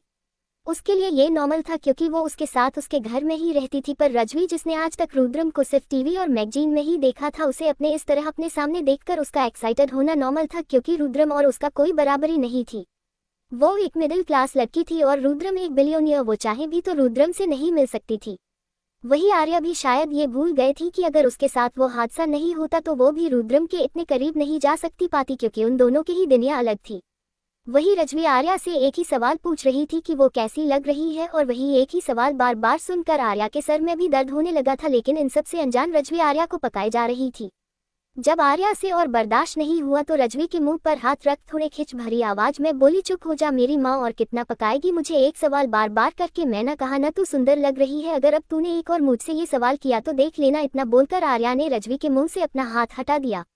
अरे लेकिन मैं ये बोल रही थी कि रजवी इतना ही बोल पाई थी कि आर्या ने उसे घूर कर देखा और आर्या को इस तरह देखकर रजवी किसी छोटे बच्चे की तरह एकदम चुप हो गई। वही रुद्रम जब से रूम में आया था उसकी नजरें बस आर्या पर ही थी। वो अपनी गुस्से भरी नजरों से आर्या को घूर रहा था क्योंकि उसे आर्या को ड्रेस बिल्कुल भी पसंद नहीं आई थी। इस समय आर्या ने एक व्हाइट कलर की बॉड फिट टॉप पहन रखी थी जिसमें उसके कर्व साफ नजर आ रहा था और उसे के साथ घुटने तक की स्कर्ट पहन रखी थी जिसमें आर्या काफी ज्यादा सुंदर लग रही थी। कोई भी आर्या को इस तरह देखेता तो उसकी खूबसूरती में खो जाता और यही बात से रुद्रम को पसंद नहीं आ रही थी। रुद्रम अपनी चीज को लेकर बहुत पजेसिव था। उसे बिल्कुल भी पसंद नहीं था कि कोई उसकी चीज को हाथ लगाए, तो उसके सामने तो उसकी बीवी खड़ी थी तो वो किसी की भी नजरें उस पर कैसे बर्दाश्त कर सकता था। आर्य को इस तरह पता नहीं कितने लोगों ने देखा होगा और ये सोच सोचकर रुद्रम का खून खोल रहा था। रुद्रम आर्या को घूरते हुए मन में बोला, देखो तो इसे ऐसे तो घर पर बड़ी संस्कारी बनी फिरती रहती है और अब मैंने इसे थोड़ी सी आजादी क्या दे दी, ये तो उड़ने है लगी। क्या ये भूल गई कि अब ये शादीशुदा है और इसे अपनी मर्यादा में रहना चाहिए। मेरे सामने तो इसने कभी भी ऐसे कपड़े नहीं पहने और बाहर निकलते ही उसके पर निकल आए। एक बार ये मेरे हाथ आ जाए तब मैं इसे बताता हूँ। वही आर्या जब से आई थी वो तब से रुद्रम को इग्नोर कर रही थी। वो अपनी तरफ से पूरी कोशिश कर रही थी वो रुद्रम की तरफ ना देखे, लेकिन उसे अपने अपर रुद्रम की नजरों की तपिश साफ महसूस हो रही थी। आर्या अपने चेहरे पर आ रहे बालों को कान पीछे करते हुए मन ही मन बोली, इन्हें क्या हुआ है, ये मुझे इस तरह क्यों घूर रहे हैं, मैंने तो अभी कुछ किया भी नहीं। आर्या अपने आप को शांत करने की पूरी कोशिश कर रही थी। अब रुद्रम आर्या के साथ क्या करेगा। मुझे पता है कि आप सब मुझसे गुस्सा है कि मैं इतना छोटा चैप्टर क्यों लिखती हूँ, इसलिए आज मैंने एक लॉन्ग चैप्टर लिखा है। आई होप कि अब आप खुश होंगे और अगर आप ऐसे ही रोज लॉन्ग चैप्टर चाहते हैं मुझे कमेंट में बताएं, मैं पक्का लॉन्ग चैप्टर लिखूंगी। अब आगे क्या होगा रुद्रम और आर्या की जिंदगी में। वही रुद्रम जब से रूम में आया था उसकी नजरें बस आर्या पर ही थी। वो अपनी गुस्से भरी नजरों से आर्या को घूर रहा था क्योंकि उसे आर्या को ड्रेस बिल्कुल भी पसंद नहीं आई थी। इस समय आर्या ने एक व्हाइट कलर की बॉड फिट टॉप पहन रखी थी जिसमें उसके कर्व साफ नजर आ रहा था और उसे के साथ घुटने तक की स्कर्ट पहन रखी थी जिसमें आर्या काफी ज्यादा सुंदर लग रही थी। कोई भी आर्या को इस तरह देखेता तो उसकी खूबसूरती में खो जाता और यही बात से रुद्रम को पसंद नहीं आ रही थी। रुद्रम अपनी चीज को लेकर बहुत पजेसिव था। उसे बिल्कुल भी पसंद नहीं था कि कोई उसकी चीज को हाथ लगाए, तो उसके सामने तो उसकी बीवी खड़ी थी तो वो किसी की भी नजरें उस पर कैसे बर्दाश्त कर सकता था। आर्य को इस तरह पता नहीं कितने लोगों ने देखा होगा और ये सोच सोचकर रुद्रम का खून खोल रहा था। रुद्रम आर्या को घूरते हुए मन में बोला, देखो तो इसे ऐसे तो घर पर बड़ी संस्कारी बनी फिरती रहती है और अब मैंने इसे थोड़ी सी आजादी क्या दे दी, ये तो उड़ने है लगी। क्या ये भूल गई कि अब ये शादीशुदा है और इसे अपनी मर्यादा में रहना चाहिए। मेरे सामने तो इसने कभी भी ऐसे कपड़े नहीं पहने और बाहर निकलते ही उसके पर निकल आए। एक बार ये मेरे हाथ आ जाए तब मैं इसे बताता हूँ। वही आर्या जब से आई थी वो तब से रुद्रम को इग्नोर कर रही थी। वो अपनी तरफ से पूरी कोशिश कर रही थी वो रुद्रम की तरफ ना देखे, लेकिन उसे अपने अपर रुद्रम की नजरों की तपिश साफ महसूस हो रही थी। आर्या अपने चेहरे पर आ रहे बालों को कान पीछे करते हुए मन ही मन बोली, इन्हें क्या हुआ है, ये मुझे इस तरह क्यों घूर रहे हैं, मैंने तो अभी कुछ किया भी नहीं। आर्या अपने आप को शांत करने की पूरी कोशिश कर रही थी। वही रजवी जो आर्या के बाजू में खड़ी थी वो बहुत देर से नोटिस कर रही थी कि रुद्रम की नजर बस आर्या पर है। ये देखकर रजवी आर्या के कंधे को टेप करते हुए धीरे से उसके कान में बोली, तुझे नहीं लगता कि मेरे प्रिंस चार्मिंग की नजरें तुझ पर ही है, वो जब से यहाँ आए हैं तब से तुझे घूर रहे हैं। रजवी की बात सुनकर आर्या नकली हंसी हंसते हुए बोली, ही तुझे नहीं लगता आज तेरा दिमाग कुछ ज्यादा ही तेज चल रहा है, वो मुझे क्यों देखेगी, मैं तो उन्हें जानती भी नहीं हूँ। मुझे तो लगता है वो तुझे देख रहे हैं, वैसे भी आज तू कुछ ज्यादा ही खूबसूरत लग रही है, मुझे लग है कि तेरे प्रिंस चार्मिंग का तेरे पे दिल आ गया है। आर्या रजवी का ध्यान भटकाते हुए बोली। और फिर क्या था, रजवी जो पहले ही रुद्रम के पीछे पागल थी, उसने जैसे ही ये सुना कि रुद्रम उसे देख रहा है तो उसने तुरंत आर्या पर विश्वास कर लिया और वो अपनी प्यार भरी सी नजरों से रुद्रम को निहारने लगी। वही निखिल को पता नहीं क्यों पर रुद्रम को देखकर बहुत बुरी वाली फीलिंग आ रही थी। वो महसूस कर सकता था कि रुद्रम का मूड इस समय बिल्कुल भी ठीक नहीं है। वो जब से रूम में एंटर हुआ था तब से वो एक ही तरफ घूरे जा रहा था और उसे समझ में नहीं आ रहा था क्यों। दरअसल निखिल रुद्रम की तरफ मुंह करके बैठे था और उसकी पीठ आर्या की तरफ थी, जिस वजह से उसने अभी तक आर्या को देखा नहीं था। निखिल से जब और बर्दाश्त नहीं हुआ कि वो उसने अपना सिर घुमाकर पीछे देखा क्योंकि रुद्रम बस तक वही देख रहा था। वही अपने पीछे आर्या को देखकर निखिल की तो जान ही हलक में आ गई। निखिल तुरंत आगे मुड़ गया। उसे अब समझ में आया कि क्यों रुद्रम का मूड इतना खराब था। निखिल अपना सिर खुजलाते हुए खुद से बोल पड़ा, अब ये आर्या यहाँ क्या कर रही है, भगवान प्लीज मुझे बचा लो, मुझ मासूम बच्चे ने आपका क्या बिगाड़ा है, आप मेरे साथ ऐसा क्यों कर रहे हैं। निखिल को सच में इस समय अपनी हालत पर रोना आ रहा था और उसकी वजह सिर्फ और सिर्फ उसके सामने बैठा ये राक्षस था। इन एक महीने में रुद्रम ने उसे बहुत परेशान किया था, या ये कहे कि उसे उसका सुकून चैन सब छीन लिया था। उसे याद भी नहीं था कि पिछले एक महीने में उसने शांति से बैठकर एक पल चैन की सांस भी कब ली होगी। आर्या के साथ हुए झगड़े की वजह से उसने खुद तो नॉनस्टॉप काम किया बल्कि पूरे ऑफिस को भी काम करवाया। हाँ ठीक है, उसी मेहनत की वजह से उन्हें ये प्रोजेक्ट भी मिला, पर फिर भी ये उसका साथ अन्याय था। मतलब अपनी बीवी के साथ झगड़ा तुम करे और उसकी सजा हम सबको मिला, ये कहाँ का इंसाफ हुआ भाई। निखिल के बाजू में अमित बैठा हुआ था। उसने जब निखिल के मुंह से किसी लड़की का नाम सुना तो वो बोला, कौन सिया, तुम किसकी बात कर रहे हो? कुछ नहीं यार, तू चुप खाना खा वरना तेरा साथ साथ आज मैं भी मारा जाएगा, निखिल चिल्लाते हुए बोला। वही निखिल को इस तरह अचानक गुस्सा होता देख उस अमित को कुछ समझ ही नहीं आया, लेकिन उसने आगे कुछ नहीं कहा। वो निखिल से बहस कर अपना मूड खराब नहीं करना चाहता था। अभी सब अपने अपने ख्यालों गुम ही थे कि सबका ध्यान अपनी तरफ खींचते हुए बोली, हुई वेटर से, तुम दोनों हम सब यहाँ ताड़ने आए हो या सर्व करने? मुझे नहीं पता था कि यहाँ की सर्विस इतनी खराब है। शिवनी गुस्से से आर्या और रजवी को देखते हुए बोली। शिवनी रुद्रम की कंपनी के काम करती थी, उसे खुद पर बहुत ही घमंड था। वो अपने सामने किसी को कुछ समझती ही नहीं थी। उसके हिसाब से वो दुनिया का सबसे खूबसूरत लड़की थी और होने वाली मिसेज रुद्रम अग्निहोत्री। आर्या जो अपनी ही सोच में गुम थी, वो शिवनी की बात सुनकर चौंक गई। दोनों ने जल्दी से सबको सॉरी कहा और सबके पास जाकर उनका ऑर्डर लेने लगी। शिवनी घिन भरी नजरों से आर्या को देख रही थी, क्योंकि उसने आते के साथ ही आर्या की खूबसूरती को देख लिया था, जिसे उसे उससे जलन होने लगी थी। उसके हिसाब से वो दुनिया की खूबसूरत लड़की थी, तो उसने जब अपने सामने उससे भी ज्यादा खूबसूरत लड़की को देखा तो उसका गुस्सा होना लाजमी था। कहा वो खुश थी कि आज वो कुछ समय रुद्राम के साथ बिता पाएगी, पर आर्या को देखकर उसका सारा मूड खराब हो चुका था। वैसे भी शिवानी की खूबसूरती उसकी महंगे मेकअप का कमाल था, और वही हमारी आर्या तो नेचुरल ब्यूटी थी, तो शिवानी का उससे जलना लाजमी था। किसी ने ठीक कहा है, आप चाहे कितनी भी मेकअप क्यों न कर ले, पर नेचुरल ब्यूटी के सामने आपका सारा मेकअप बेकार ही हो जाता है। वही आज शिवानी के साथ हो रहा था। आर्या की खूबसूरती की वजह से वो पहले ही उसकी आंखों में चुभ रही थी, पर हद तक पार हो गई थी जब उसने रुद्रम को आर्या को देखते हुए पाया। अब रुद्रम चाहे आर्या को जिस भी नजरों से घूर रहा हो, पर शिवानी की नजरों में तो वो उसे देख ही रहा था। और इधर वो चाहे कितनी भी कोशिश क्यों न कर ले रुद्रम को अपने तरफ अट्रैक्ट करने की, रुद्रम एक नजर भी उसे नहीं देखता था। इसलिए शिवानी और भी गुस्सा आ रहा था, और अब वो अपना गुस्सा रुद्रम पर तो निकाल नहीं सकती थी, तो अब बची कौन आर्या। वैसे भी उसकी नजरों में आर्या की कोई औकात नहीं थी, वो बस 2 कौड़ी की वेट्रेस थी, इसलिए वो उस पर अपना गुस्सा निकल सकती थी। गुस्सा का गुस्सा भी हो जाता और फ्री में उसका एंटरटेनमेंट भी। यही सब सोचकर शिवानी एक केवल मुस्कान के साथ आर्या को देखा रही थी। आर्या निखिल और अमित के पास गई और वही रजवी रुद्रम और शिवानी के पास। आर्या को रुद्रम से थोड़ा डर लग रहा था, क्योंकि जब से वो यहाँ आया था बस उसी को घूरे जा रहा था। अब बताओ, आपको कोई बेवजह आपको घुरेगा तो किसी को भी अजीब लगेगा, इसलिए आर्या खुद ना जाकर रजवी को रुद्रम के पास भेज दिया और खुद निखिल और अमित से उनका ऑर्डर लेने लगी। आर्या यहाँ पर ऐसे बिहेव कर रही थी जैसे वो तो उन सबको जानती ही नहीं हो, और यही बात रुद्रम को गुस्सा दिला रही थी। रजवी रुद्रम को मेनू कार्ड थामते हुए बोली, सर आप क्या लोगे? रुद्रम ने मेनू कार्ड लिया और अपने लिए खाना ऑर्डर करने लगा। रजवी ने शिवानी को भी एक मेनू कार्ड दिया जिससे वो भी ऑर्डर कर सके। वही आर्या ने सबसे पहले निखिल को कार्ड दिया, और उसका ऑर्डर लेने के बाद वो अमित के पास गए, और आर्या के अपने इतने करीब देखकर अमित के मन में लड्डू फूटने लगे। वो आर्या के साथ फ्लर्ट कर रहा था। अब उसे थोड़ी ना पता था कि वो जिस पर लाइन मारने जा रहा है वो उसी की बेस्ट फ्रेंड की बीबी है। खैर, जो होना था हो चुका था, रायता तो फैल ही चुका था। तो मिस, आप यहाँ कब से काम कर रही है? वो क्या है ना, मैं यहाँ अक्सर आते रहता हूँ, तो मैंने कभी आपको यहाँ देखा नहीं, अमित आर्या की आंखों में देखते हुए बोला। अमित की बात सुनकर आर्या केजुअली उसे जवाब देते हुए बोली, ज्यादा दिन नहीं हुए हैं, बस यही 1 हफ्ते से। और तो आप यहाँ पे नए हैं, इसलिए तो मैं सोचूं इतनी खूबसूरत ब्यूटी मेरे नजरों से छूट कैसे गई? जी आपने कुछ कहा सर। दरअसल आर्या को समझ में नहीं आया था कि अमित कहना क्या चाहता था, तो समझने के भाव से आर्या ने एक बार और अमित से पूछ लिया। रुद्रम ने जब अमित के मुंह से आर्या के लिए ये बात सुनी तो उसकी पकड़ अपने हाथ में पकड़े ग्लास पर कस गई। अचानक ही कमरे का टेम्परेचर एकदम से गिर गया। रुद्रम को इस तरह देखकर निखिल पसीने से लथपथ हो गया। निखिल फिर जल्दी से बात को संभालते हुए अमित को टोकते हुए बोला, अरे यार तू भी ना कितनी बात करता है, जहाँ जाता है बस शुरू हो जाता, तू चुपचाप से ऑर्डर नहीं कर सकता है?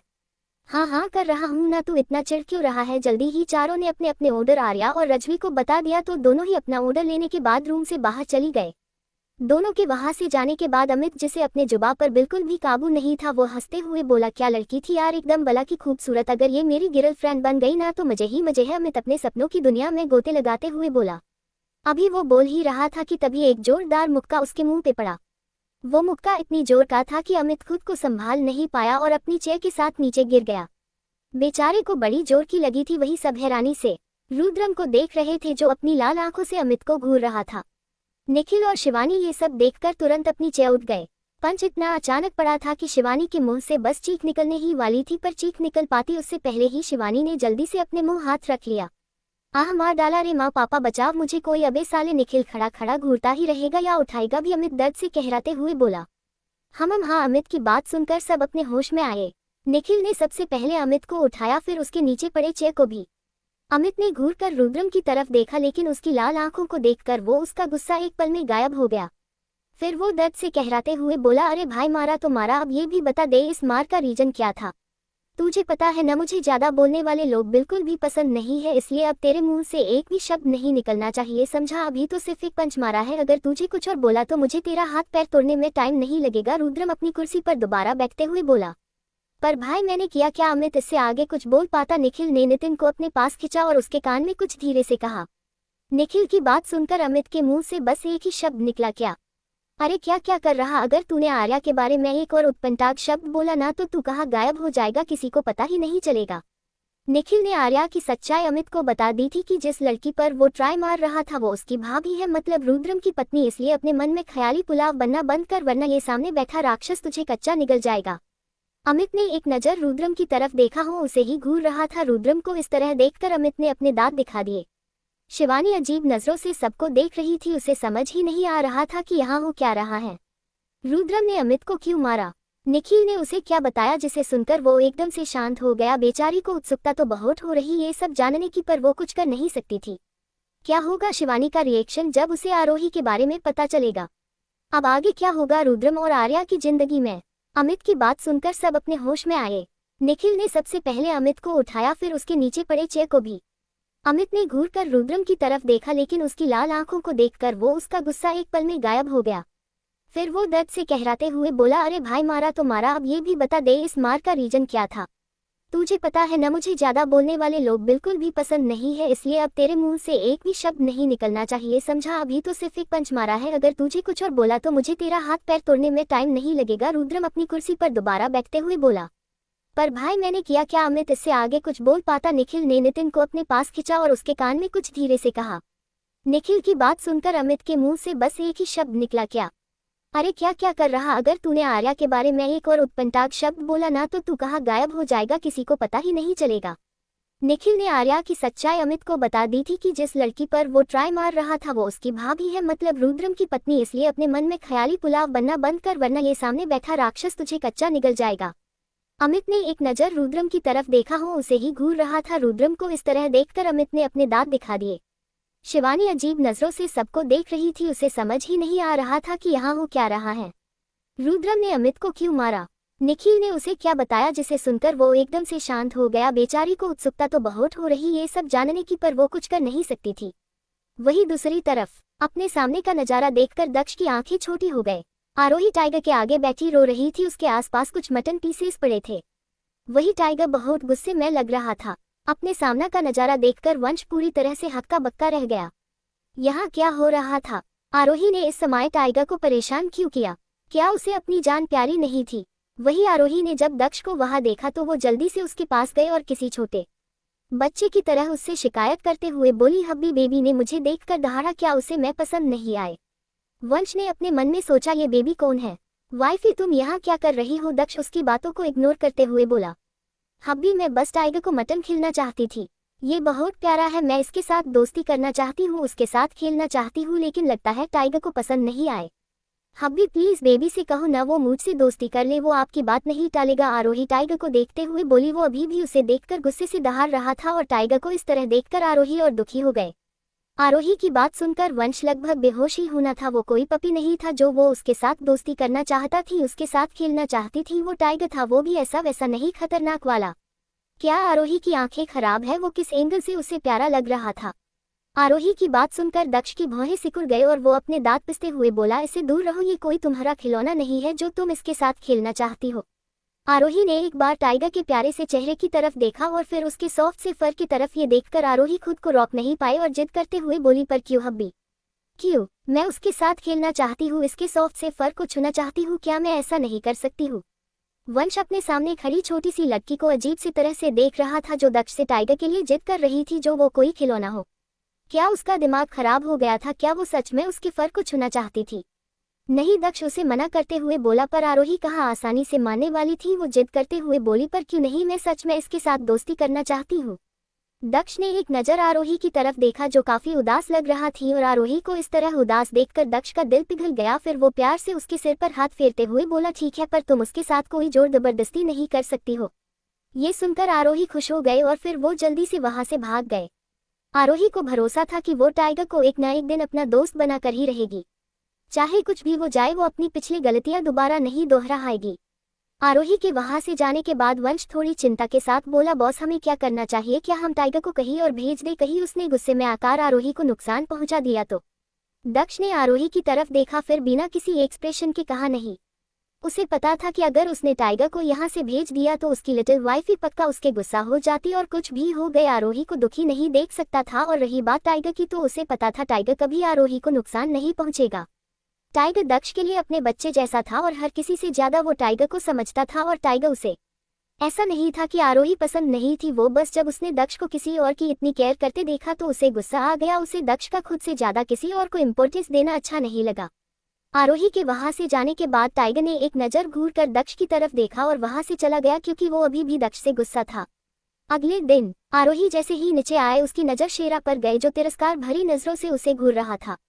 आरोही को याद था कि सिर्फ शेरा ही नहीं, दक्ष के नीचे जितने भी लोग काम करते थे कोई भी पसंद नहीं करता था, सब उससे नफरत करते थे, क्योंकि इन सब के हिसाब से वो दक्ष के काबिल नहीं था। पिछली जिंदगी में आरोही ने इस चीज को एक्सेप्ट कर लिया था, क्योंकि उसे कोई फर्क नहीं पड़ता था कि लोग उसके बारे में क्या सोचते हैं, पर इस बार वो ऐसा नहीं करने वाली थी। आरोही को पता था कि शेरा अपना दिल की गहराई से उसे नफरत करता था। तभी आरोही के दिमाग में कुछ शैतानी सूझी। उसने दक्ष की तरफ देखा जो वंश की कुछ बात करता था। इस समय उसके चेहरे पे कोई इमोशन नहीं थे, फिर भी वो हमेशा की तरफ उतना ही हैंडसम लग रहा था। वही जब शेरा ने देखा कि आरोही एकटक दक्ष को घूर रही है तो वो एकदम से सावधान हो गया। आरोही ने एक नज़र शेरा की तरफ और उसके होठ के कोने मुड़ गए, और वो दौड़कर दक्ष के पास गए और एकदम से उसके ऊपर कूद गए और अपने होठ उसके होठों पर रख दिए। वही दक्ष जो आरोही के इस एक्शन के लिए बिल्कुल भी तैयार नहीं था, वो हैरान हो गया, लेकिन फिर उसने जल्दी से आरोही को उसकी कमर से पकड़ लिया कि कहीं वो गिर न जाए। वही अपने सामने का नजारा देखकर शेरा का चेहरा काला पड़ गया। उसका मन हुआ कि अभी के अभी आरोही की जान ले ले। वही वंश ने भले ही ये सीन बहुत बार देखा था, पर फिर भी उसे अजीब लग रहा था। उसने जल्दी से अपना सिर झुका लिया। आरोही ने अपने आंख के कोने से शेरा की तरफ, और शेरा का लाल चेहरा देखकर आरोही खुश हो गई, लेकिन तभी उसे एहसास हुआ कि कुछ गड़बड़ है। आरोही को अपने पैर के पास कुछ चुभता हुआ महसूस हुआ। पहले तो उसे समझ में नहीं आया कि वो चीज है, लेकिन जैसे ही उसे समझ आया कि वो क्या है तो उसके गाल एकदम से लाल हो गए। उसका मन हुआ कि वो यहाँ से भाग जाए। सच में इस बार उसने अपने को मुसीबत में डाल लिया था। आरोही को पता था कि अगर वो अभी नहीं भागी तो दक्ष आज उसे छोड़गा नहीं, लेकिन तब तक बहुत देर हो चुकी थी। आरोही भाग पाती उससे पहले ही दक्ष ने उसे अपनी गोद में उठा लिया और सीधे ऊपर ले गया। ऊपर रूम में पहुंचकर दक्ष ने आरोही को सीधे बेड पर फेंक दिया और खुद उसके ऊपर आ गया और बिना एक सेकंड का समय गवाए उसे किस करने लगा। दक्ष उसे बहुत ही पैशनेटली किस कर रहा था। आज की किस हर किस से अलग थी। इस किस में दक्ष की चाहत साफ नजर आ रही थी। दक्ष आज चाहकर भी खुद को कंट्रोल नहीं कर पा रहा था। वैसे भी वो आरोही से प्यार करता था। उसने कितने साल आरोही का इंतजार किया था, जिस वजह से उसका कंट्रोल खुद पर से छूटने लगा था। वो आरोही को खुलकर प्यार करना चाहता था, उसे अपने अंदर फील करना चाहता था और उसे फील करवाना चाहता था कि वो उससे कितना प्यार करता है और वो सिर्फ और सिर्फ उसकी है। दक्ष तब तक उसे किस करता रहा जब तक वो पूरी तरह से सेटिस्फाई नहीं हो गया। उसके बाद उसके होठों को छोड़कर उसकी गर्दन पर किस करने लगा। किस करने के साथ साथ वो उसकी गर्दन को अपनी जीभ से लीक भी कर रहा था, जिससे आरोही के शरीर में अजीब से सनसनी पैदा हो रही थी और उसे गुदगुदी भी हो रही थी। किस करने के साथ दक्ष अपना एक हाथ आरोही के टॉप के अंदर ले गया और उसकी कमर को सहलाने लगा। वही उसका दूसरा हाथ आरोही की पूरी बॉडी पर घूम रहा था और वो उसके हर एक कर्व्स को एक्सप्लोर कर रहा था। वही दक्ष का इस तरह छूना आरोही को बहुत अच्छा लग रहा था। उसने अपना एक हाथ दक्ष के गर्दन के चारों लपेट रखा था और दूसरे हाथ से दक्ष के बालों को सहलाने लगी। तभी आरोही के मुंह से एक चीख निकल गई, क्योंकि दक्ष ने उसे किस करते करते काट लिया। दक्ष के काटने से आरोही की पकड़ उसके बालों में कस गए। उसकी दिल की धड़कन एकदम से तेजी हो गए। वही दक्ष भी ये साफ महसूस कर सकता था, जिसे महसूस करते ही दक्ष के चेहरे पे एक छोटी सी मुस्कान आ गई, लेकिन उसने जल्दी से उसे छुपा लिया। दक्ष ने आरोही की तरफ देखा जो जोर जोर से सांस ले रही थी और अपनी बड़ी धड़कनों को कंट्रोल करने की कोशिश कर रही थी। ये देखकर दक्ष धीरे से आरोही के ईयर लॉब्स को बाइट करते हुए अपनी सेडिक्टिव आवाज में बोला, वाइफी आई वांट यू। वही दक्ष के मुंह से ये सुनकर आरोही की सांस एकदम से थम गए। उसे समझ नहीं आया कि वो दक्ष की बातों का क्या जवाब दे। आरोही को पता था कि दक्ष बहुत टाइम से उसके साथ इंटीमेट होना चाहता है, उसे प्यार करना चाहता है, पर वो हमेशा अपने आप को ऐसा करने से रोक लेता है क्योंकि वो अभी उसके लिए तैयार नहीं थी। आरोही दक्ष को क्या जवाब देगी? क्या दक्ष जो चाहता है उसे मिल जाएगा या उसे और इंतजार करना पड़ेगा? अब आगे क्या होगा दक्ष और आरोही की जिंदगी में?